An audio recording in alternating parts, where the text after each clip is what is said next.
Dr. Fehrman, give us a little bit of an idea of when a mom or a dad, anyway, parents, when should they start paying attention for their children's teeth, crooked, not crooked, and start seeing a orthodontist, probably even before the parents ever sees that there is a crookedness, because it looks to me like you as a dentist, by doing the right examination, will see something coming way before it's visible. So tell us, when should the child go to an ortho? What type of observation should a child undergo?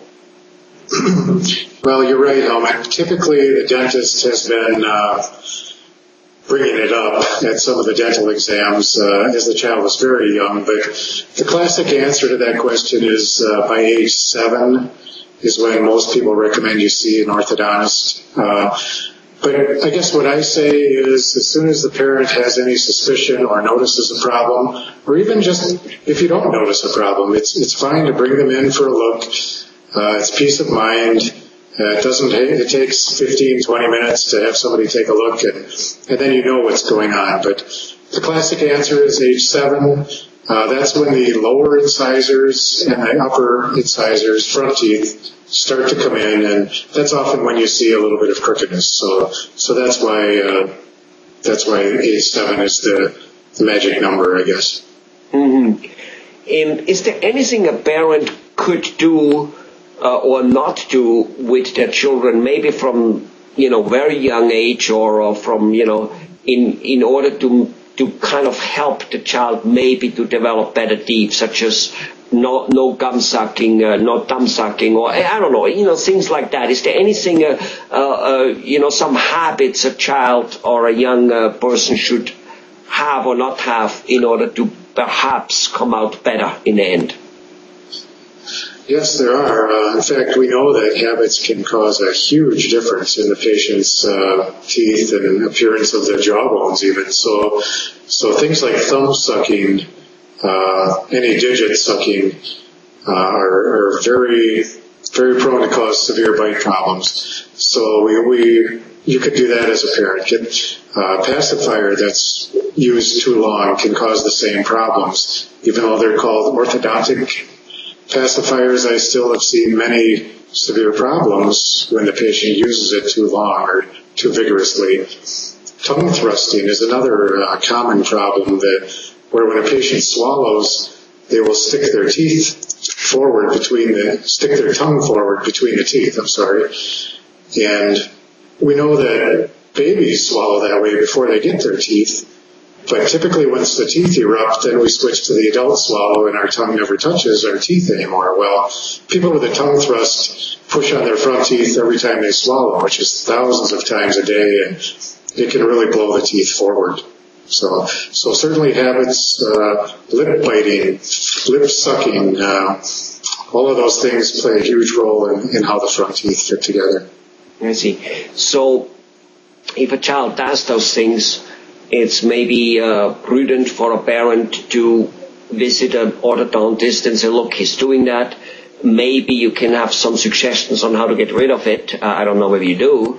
And at the very least, you should keep, I guess, observing the child continuously of what is happening, Yes. Right? Yes, I agree. That's exactly right.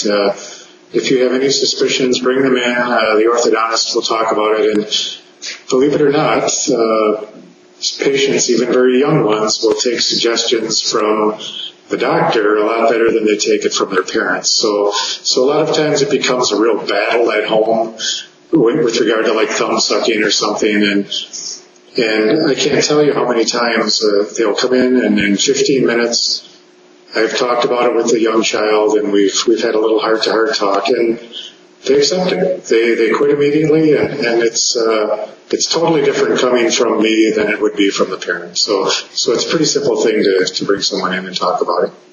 Yeah. Well, the phenomenon of parents listening to the doctor more, offer that much to anybody more than to the parents. That phenomenon, if you might have noticed, barely ever stops. Have you noticed that our wife sings all the time and we don't do it? Right. And then some neighbor or some consultant or some guy on the radio says something and we come home, honey, we've got to do this. And she goes, well, I've told you that for 20 years. I told you that 10 years ago.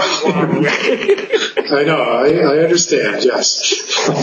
So there is that third party endorsement or authority level, which is it's a very important point you brought up, because it's just a human whatever. We act like that, we are with one particular person. I mean, and we especially know that children, I personally don't have children, but I was a child, and I know whatever dad said, that was just because he looks at me as a little boy, and it wouldn't make a difference. But when somebody else said it, who was much less qualified maybe than my dad, it sunk in. Right. Yes, so it's a huge factor. Yeah. It's a huge factor, and we got to take, knowing it, we as parents, I guess in this particular case, we got to take advantage of it. Kind of bring the point to somebody so somebody else says it. Wonderful. Okay, good. Anything else you think you need to add on there on about parents and getting their child ready for orthodontics or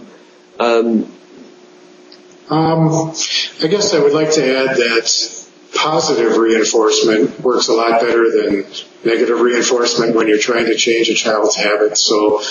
So I tell parents to use things like star charts, or let the child work towards something that they would really like, a new doll or whatever. They'll tell you what they want, but every time they go without the habit for a night, you put a star on the chart, and they take to it very well, and they like working toward things positively rather than a negative situation. So I tell the patients, we're not trying to punish you.